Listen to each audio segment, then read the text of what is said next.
СМС известувања и камери на црните точки. Ова го најави како новитет за побезбеден град, побезбедна држава, министерот за внатрешни работи Панче Тошковски. Во продолжение ќе зборуваме за Safe City, за кој што веќе известно време се зборува, дали конечно ќе профункционира во градот? Се надеваме дека ќе профункционира, не постои датум кој ќе каже дека од тогаш ќе профункционира, инаку системот е наместен, колку што знам, и тоа многу одамна е наместен. Знаеме дека беше користен за при истрагата кога се трагаше по Вања Ѓорчевска, ако не се лажам, некои камери се проверуваат таму.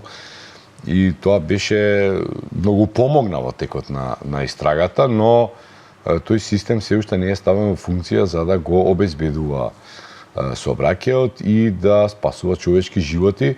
И јас навистина би сакал што час поскоро Скопје да, како и другите големи европски градови, да добијат таков систем, со што нели би и сообраќајот би бил поподнослив, но и би имало многу помалку, предпоставувам, човечки жртви.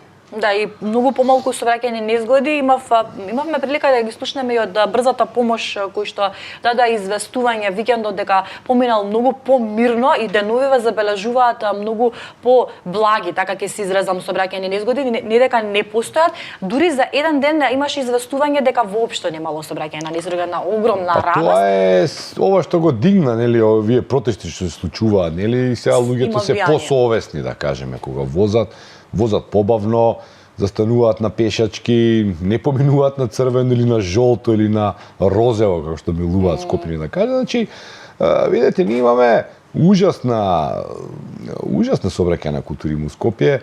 Многу одамна се напушти она да има во основното и средното образование да во образовниот процес да се предаваат делови од сообраќајната култура. Тоа е напуштено многу одамна, ја како дете имав, се сеќавам, и тоа е еден многу битен момент, нели, да вие ги образувате од најмлади идните учесници во сообраќајот како треба да се однесуваат, па макар биле и пешаци, па макар биле возели велосипед, мопед и така натака, тие треба да Тука ќе се надоврзам со тебе, мислам дека Министерството за внатрешни работи редовно прави кампањи во училиштата. Можеби не е во склоп на образованието, кампањите се во ред. Имаат кратко траен здив. Да, потребно е сообраќајната култура да се врати во образовниот систем. Значи, децата од најмали да учат многу повеќе одошто тоа го прават кампањите. Да учат, па да бидат испрашувани за тоа. Не разбирате, да се научи лекцијата треба. И тоа би било многу битно. Втора работа која што, да кажеме, со безбеден град нема да се реши, бидејќи безбеден град, велам, час поскоро да се воведе, многу работи ќе бидат подобри, но тука имаме, нели, тука ќе се следи брзината со која се движат возилата, тука ќе се оценува дали некој поминал на црвено, дали некој погрешно се престроил или пак погрешно се паркирал, можеби на некоја сообраќајница или нели вклучил 4 светла на места каде што тоа не е дозволено, така. Но нема да може, например, да го спречи она за кој гледаме дека епидемиолошки се шири во Македонија, тоа е на возење без возачка дозвола. Тоа сакав сега да ми ги прочитам, мислите, алармантно е колкава е бројката на луѓе. 19.000 во една година си возеле без возачка дозвола. Разговарав со некои луѓе од полицијата кои велат веројатно црната бројка која е 1:3 од оваа што тие имаат, значи ние можеме да збориме дека близу 60.000 луѓе во Македонија возат. Со оглед на тоа што некој не бил фатен, нели? Тие се регистрирани. Големиот дел не се фатени. Да. Тие така го пресметуваат секош во полицијата дека тие може да фатат со тие редовни контроли, да кажеме 1/3 од престапниците. И бидејќи на тој начин се прави таа селекција, не се запира секое возило, туку се оди, нели, секое 5-то, секое 10-то возило, и во такви едни проверки тие фатиле 19.000, значи близу 60.000 е црната предпоставка која што во Македонија. Тоа е алармантно. И тука како да кажам, тука можеме да констатираме потфрлање на семејствата, потфрлање на образовниот систем, на целокупниот систем и тоа мора да се регулира со контроли. Значи, кога е опрашање возење под дејство на алкохол, под дејство на опијати или без возачка дозвола, тука тоа не може да се смени со технологија, нели, со микрочипови, туку мора тука човек да се работи на сега тука има една многу битна работа кај што технологијата и тука може да помогне. Тука разговарав со едни експерти по сообраќај. Каже една многу интересна работа, вели ништо нема да се постигне доколку не ставиме на секој сообраќаец да има камера која што ќе снима неговата работа.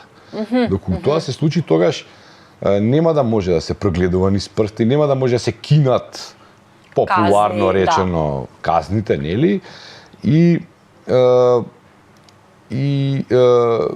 не би можело на ниеден начин, нели, да има сомнеш за некакво мито, корупција или прогледување низ прсти, туку едноставно доколку целиот процес, нели, е снимен, тогаш нема што тука да се разговара повеќе и мислам дека мој предлог до полицијата, јавен предлог, јавен апел да обезбедат за сите полицајци во државата такви камери, безброј полиции во светот ги имаат. Исто не би било лошо и осигурателните компании да инсистираат на воведување на камери на самите возила.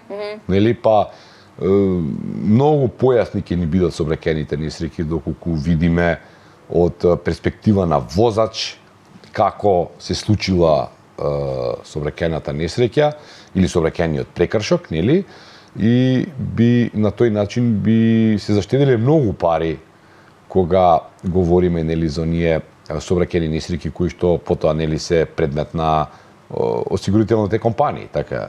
Да, на тој начин всушност ќе биде забележено целото однесување и на учесниците во сообраќајот, но и на сообраќајната полиција, но кога зборуваме за сообраќајни незгоди, мораме да кажеме дека не секогаш се виновни возачите, затоа што некако ставаме постојано акцент на возачите, сите учесници можат, секој еден учесник во сообраќајот и пешакот треба да биде посебно внимателен. Пешакот го гледа на телефон. Така, многу често се случува тоа гледање во телефон, замајување, непогледнување лево, десно, ги имаме и таа слика, за жал. Тоа е се, значи ние имаме проблеми со инфраструктурата, имаме проблем, точно е дека, например, Партизанска улица има, не знам, на секои 500 метри има пешешки премини, таа од булевар станува обично уличе, а не би требало да биде така, таа би требало да биде брза улица, нека што може да се вози 70-80 на час, а не 50 на час, и тоа треба да се промени, не велам дека не. Но ако веќе говориме за онај несреќен случај што, нели, не разбуди сите, загинување на Фросина, ништо од ова немаше да смени, мислам, како да ви кажам. Значи, тоа е веќе, кога се вози 130 на сат, вие не возите, вие имате намера некого да убиете, мислам, нема тука. Да. Значи, сепак, корените проблемот да се работи на свеста и убаво спомена дека образовниот момент е многу важен во целата алка. Многу е битен. Овде некако мислам дека се изоставува и моментот, мислам дека ќе се согласиш со мене ако направиме споредба со развиените земји, па и регионот кога одиме. Многу неразвиени земји. Не, друга од ми е истокот на Азија го имаат тоа што јас ви го говорам. Значи, полицајците имаат камери. Друга ми е поентата, мислам дека се изоставува и моментот на осветленост на пешачките премини. Кај нас се многу темни пешачките премини.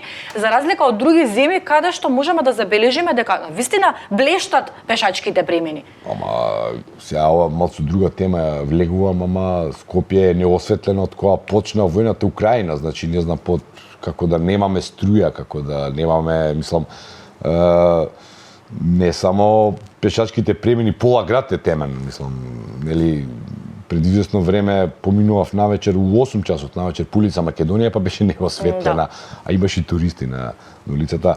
Значи, да, осветленоста е многу битна.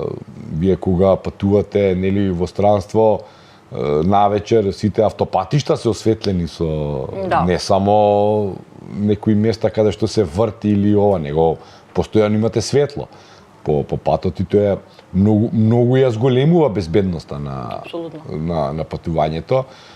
Кај нас ете така, тоа се штеди многу на некои работи, биако тоа го плаќаат граѓаните, не дека некој тоа го плаќа од џеп, туку ние го плаќаме тоа улично осветлување и еве откако почна таа така наречена енергетска криза во Европа и кај нас, ние живееме буквално во темница. Да. Благодарам многу. Благодарам што утринава беше заедно со нас. Погледнавте уште една утринска анализа за последните случувања. Секогаш се обидуваме да бидеме најактуелни што може да биде. Повод за оваа дискусија беше најавата за тоа дека преку сообраќајните прекршоци, преку SMS известувања и камери на црните точки ќе бидат регистрирани и на тој начин ќе се влие во намалување на сообраќајните прекршоци во нашата држава. Продолжуваме ние понатаму со нашата програма, следуваме го народната анализа. Бидете тука.